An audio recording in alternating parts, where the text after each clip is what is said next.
आज हम डिस्कस करेंगे about the visual adaptation. Now what is visual adaptation? यदि हम इसकी डेफिनेशन देखें तो visual adaptation is a process by which it's a process by which the visual system adjusts its sensitivity and responds to changes in lighting conditions. Responds to changes in lighting conditions such as when your eyes adjust to darkness or brightness. जब भी हम light condition change होती है, जिसके हम broad day light से dim light में जाते हैं या डिम लाइट से ब्रॉड डे लाइट में जाते हैं, तो जो हमारे विजुअल सिस्टम में चेंजेस होते हैं, कैस्केड ऑफ रिएक्शन होती है, उसको हम विजुअल एडॉप्टेशन कहते हैं। अब विजुअल एडॉप्टेशन दो टाइप का होता है, light adaptation and dark adaptation. तो लाइट विजुअल एडॉप्टेशन क्या होता है? जब हम डिम लाइट से ब्रॉड डे लाइट में जाते हैं। तो एकदम से जब हम डिम लाइट से ब्रॉड डे लाइट में जाएंगे तो हमारी जो इमेजेस होंगी वो ब्लर्ड बनेंगी। अब इसको कंपनसेट करने के लिए क्या विजुअल सिस्टम में प्रोसेसिंग होगी? कुछ चेंजेस होंगे प्यूपिल में, रेटिना में और नर्वस सिस्टम के लेवल में। तो जैसे ही हम डिम लाइट से ब्रॉड डे लाइट में जाते हैं, हमारी प्यूपिल इमीडिएटली कंस्ट्रिक्ट करती है और रेटिना और नर्वस सिस्टम में कुछ सेवरल मैकेनिज्म स्टार्ट हो जाती हैं जिससे विजन इम्प्रूव हो सके। तो इस प्रोसेस में जो टाइम लगता है विजन इम्प्रूवमेंट में, वो लाइट में 5 मिनट्स लगते हैं डिम लाइट से ब्रॉड लाइट में जाने में। जबकि डार्क एडॉप्टेशन क्या होता है? जब हम ब्रॉड डे लाइट से डिम लाइट में जाते हैं तो प्यूपिल में डायलिटेशन हो जाता है और इसमें जो चेंजेस होते हैं रेटिना और नर्वस सिस्टम में, उसमें अप्रोक्सीमेटली 20 to 30 मिनट्स लगते हैं। अब हम देखते हैं मैकेनिज्म ऑफ लाइट एडॉप्टेशन। तो मैकेनिज्म ऑफ लाइट एडॉप्टेशन में भी दो टाइप के मैकेनिज्म होती हैं। एक होती है न्यूरल मैकेनिज्म और एक होती है केमिकल मैकेनिज्म। तो न्यूरल एडॉप्टेशन क्या होता है? लाइट एडॉप्टेशन में न्यूरल मैकेनिज्म क्या होती है कि हमको पता है कि रेटिना में जैसे ही लाइट आती है तो वो रेटिनल पिगमेंट एपिथेलियम होती है और layers of rods and cones होती हैं और वो जुड़ती हैं बाइपोलर सेल से। तो जैसे ही लाइट आती है तो रेटिनल पिगमेंट एपिथेलियम में आएगी। रेटिनल पिगमेंट एपिथेलियम से में विजुअल प्रोसेसिंग स्टार्ट होगी और फिर वो रॉड्स एंड कोन्स में चेंजेस होंगे। रॉड्स एंड कोन्स में जैसे ही लाइट आई रेटिनल पिगमेंट एपिथेलियम में आएगी और फिर उस अपोजिट डायरेक्शन में विजुअल प्रोसेसिंग शुरू होगी रॉड्स एंड कोन्स में, जो कि अटैच होती हैं बाइपोलर सेल से। हमको पता है कि रॉड जो होती है वो मल्टीपल बाइपोलर सेल से अटैच होती है, जबकि कोन 1 बाइपोलर सेल से अटैच होती है। तो क्या चेंजेस होते हैं विजुअल प्रोसेसिंग? जैसे ही हम डिम लाइट से ब्राइट लाइट में जाएंगे तो एकदम से लाइट हमारे फोटो रिसेप्टर्स में पड़ेगी, उसमें प्रोसेसिंग होगी। अब उस लाइट को हमको कम करना है ताकि इमेज प्रॉपर बन सके। तो इसमें हॉरिजॉन्टल सेल्स होती हैं, वो फीडबैक इनहिबिशन से रॉड एंड सेल्स में जो प्रोसेसिंग हो रही है उसको इनहिबिट करती है। इसे फीडबैक इनहिबिटरी इफेक्ट कहते हैं। हॉरिजॉन्टल सेल्स है जिससे सेंसिटिविटी ऑफ रेटिनल फोटोरिसेप्टर कम हो जाती है ताकि विजन इम्प्रूव हो सके। केमिकल चेंजेस देखें, केमिकल एडॉप्टेशन क्या होता है? रॉड्स एंड कोन्स में रोडोप्सिन होती है। रोडोप्सिन मेटा रोडोप्सिन 2 में कन्वर्ट होती है और फिर वो ऑल ट्रांस रेटिनल में कन्वर्ट होती है जब ब्राइट लाइट में होते हैं। ऑल ट्रांस रेटिनल जो है वो अलग हो जाएगा, स्कोटोप्सिन अलग हो जाएगा, इसको हम रोडोप्सिन ब्लीचिंग कहते हैं। जिससे कि रोडोप्सिन ब्लीचिंग से रोडोप्सिन क्या है? लेस अवेलेबल होता है। तो as rhodopsin less available on further light, जैसे जैसे ब्राइट लाइट होगी रोडोप्सिन लेस अवेलेबल होगा, जिससे कि रॉड की सेंसिटिविटी कम होती जाएगी। अब जब सिर्फ 7% ऑफ रॉड्स बचते हैं तो रॉड फिर कौन उसको टेक ओवर करता है, कौन की सेंसिटिविटी बढ़ जाती है। और कौन हमको पता है कि कौन जो होते हैं वो लेस सेंसिटिव टू लाइट होते हैं देन रॉड, तो इमेज लेस ब्राइट बनती है जब कौन एक्शन में आती है। तो इंक्रीज कौन sensitivity makes image less bright or clear as cone are less sensitive to light than rod. तो ये हो गई न्यूरल मैकेनिज्म और chemical mechanism of light adaptation.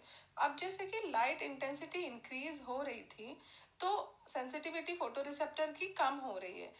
जैसे कि हम एग्जांपल से देखते हैं कि जैसे लाइट यदि 1 फोटोन पड़ेगा लाइट में आई में तो सपोज 200 रॉड स्टिमुलेट हुए और 2 फोटोन पड़ेगा तो 400 रॉड नहीं स्टिमुलेट होंगे, थोड़े कम होंगे, 300 रॉड स्टिमुलेट होंगे। तो ये प्रपोर्शनल ही नहीं है कि लाइट इंटेंसिटी जितनी बढ़ेगी उसी के प्रपोर्शन में सेंसिटिविटी कम होगी या बढ़ेगी, थोड़ा कम हो जाएगी। तो जैसे लाइट इंटेंसिटी बढ़ती है सेंसिटिविटी ऑफ फोटो रिसेप्टर्स कम हो जाती है। तो ये हो गया मैकेनिज्म ऑफ लाइट एडॉप्टेशन। अब हम देखते हैं मैकेनिज्म ऑफ डार्क एडॉप्टेशन। तो मैकेनिज्म ऑफ डार्क एडॉप्टेशन क्या होता है, ये भी इसके भी दो मैकेनिज्म है, एक न्यूरल मैकेनिज्म है और एक केमिकल मैकेनिज्म है ऑफ डार्क एडॉप्टेशन। इसके लिए न्यूरल एडॉप्टेशन के लिए एक डार्क एडॉप्टेशन कर्व होता है, हम इसको देखते हैं। Dark adaptation curve very important है एग्जाम पॉइंट ऑफ व्यू से। डार्क एडॉप्टेशन कर्व क्या होता है कि यदि हम वाई एक्सिस में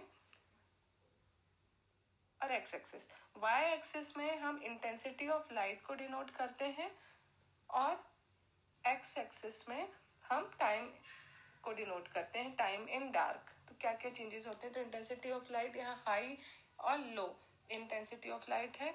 एक्स एक्सिस में हम क्या देखते हैं, टाइम इन डार्क को 5 to 10, 15, 20 मिनट्स इस तरीके से। तो जैसे ही हम हाई इंटेंसिटी ऑफ लाइट से कम इल्यूमिनेशन में जाते हैं तो इनिशियली तो कौन रिस्पॉन्सिव है लाइट के लिए, तो कौन एक्शन में होती है, फिर धीरे धीरे कौन के लिए थ्रेशोल्ड कौन का कम होता जाता है जिससे रेटिना की सेंसिटिविटी बढ़ती जाती है। तो इनिशियल 5 मिनट्स जो है डार्क एडॉप्टेशन की उसमें कौन एक्शन में होती है, अब उनका कौन का थ्रेशोल्ड कम होता है इनिशियली, तो सेंसिटिविटी को रेटिना की वो अप्रोक्सीमेटली 100 टाइम्स इंक्रीज कर देते हैं। उसके बाद कौन एक्शन में नहीं आती है, फिर उसको रॉड्स टेक ओवर कर लेती हैं। तो फिर रॉड्स के लिए थ्रेशोल्ड क्या है, कम होने लगता है धीरे धीरे। तो रॉड्स के लिए थ्रेशोल्ड कम होने लगेगा तो इसकी वजह से जो सेंसिटिविटी बढ़ेगी रेटिना की वो अप्रोक्सीमेटली 1000 से 10,000 टाइम सेंसिटिविटी बढ़ती है रेटिना की। तो इस प्रोसेस को हम डार्क एडॉप्टेशन कहते हैं। तो इनिशियल फेज 1 में ड्यू टू कोन एडॉप्टेशन होता है और बाद में 5 to 20 मिनट्स में रॉड्स की वजह से होता है। और जो ये कोन से चेंज ओवर होता है रॉड्स में तो इसको हम कोन रॉड ब्रेक या अल्फा पॉइंट कहते हैं। तो दोनों ही कंडीशन में एडॉप्टेशन में क्या हो रहा है, रेटिना की सेंसिटिविटी इंक्रीज हो रही है फेज 1 में कोन की वजह से, फेज 2 में रॉड्स की वजह से।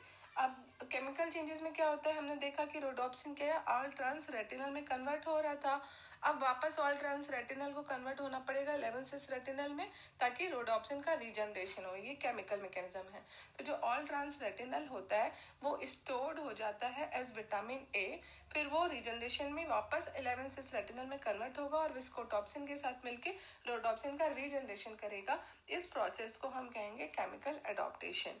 अब विटामिन ए के फॉर्म में स्टोर हो रहा था ऑल ट्रांस रेटिनल, तो यदि विटामिन ए की डेफिशिएंसी है तो ऑल ट्रांस रेटिनल अवेलेबल नहीं होगा फॉर कन्वर्सन टू रोटॉप्सिन, तो नाइट की कंडीशन में डार्क एडॉप्टेशन नहीं हो पाएगा, तो नाइट में ब्लाइंडनेस लगेगी। इस कंडीशन को हम कहते हैं नाइट ब्लाइंडनेस।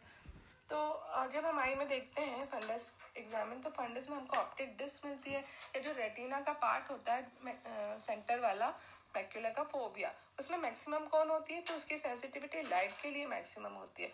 तो ये रेटिनल सेंसिटिविटी रॉड के लिए कोन के लिए मैक्सिमम होगी फोबिया में, और इसके जो 15 to 20 डिग्री है फ्रॉम फोबिया वहां पे रॉड का कंसंट्रेशन मैक्सिमम होगा, तो उसको हम डार्क एडॉप्टेड रेटिना कहते हैं। ये मोस्ट सेंसिटिव होती है ड्यूरिंग रॉड, ये तो 10,000 टाइम्स इंक्रीज कर देती है रेटिना की सेंसिटिविटी को। तो डार्क एडॉप्टेड रेटिना फोबिया से 15 to 20 डिग्री होती है, और जो बीच वाली फोबिया वाली है वो मोर सेंसिटिव टू लाइट होती है। अब कौन कौन से फैक्टर्स हैं जो अफेक्ट करते हैं डार्क एडॉप्टेशन को, तो है फर्स्ट फैक्टर है intensity of light, then duration of light and wavelength of light. तो इंटेंसिटी लाइट की बढ़े या ड्यूरेशन, ज्यादा देर के लिए हम एक्सपोजर हो ब्राइट लाइट में तो डार्क एडॉप्टेशन में टाइम ज्यादा लगता है, ज्यादा ब्राइट लाइट ज्यादा टाइम के लिए एक्सपोज हो तो ज्यादा टाइम लगेगा डार्क एडॉप्टेशन में। लेकिन वेवलेंथ का क्या है, यदि लॉन्गर वेवलेंथ की लाइट है जैसे कि रेड लाइट, तो ये कोन के लिए मैक्सिमम सेंसिटिव होती है, रॉड इसके लिए इनसेंसिटिव होती है। तो इस ऐसी कंडीशन में हमको डार्क एडॉप्टेशन में कम टाइम लगता है। तो ऐसा इसका अप्लाइड क्या है, आपने देखा होगा कि जो पायलट्स होते हैं या रेडियोलॉजिस्ट होते हैं वो रेड गॉगल प्रेफर करते हैं डिम लाइट कंडीशन में पहनना। ऐसा क्यों? वाई पायलट और radiologist advise to wear red goggles? Because जब वो रेड लाइट में रेड गॉगल पहनेंगे, रेड लाइट के लिए एक्सपोज होंगे, तो कौन सेंसिटिव रहेंगे इसके लिए? रॉड कम सेंसिटिव रहेंगे, तो रोडॉप्सिन की जो ब्लीचिंग रहे कम होगी, रोडॉप्सिन जल्दी अवेलेबल होगा, तो जैसे ही वो लिम लाइट में एंट्री लेंगे तो डार्क एडॉप्टेशन में कम टाइम लगेगा।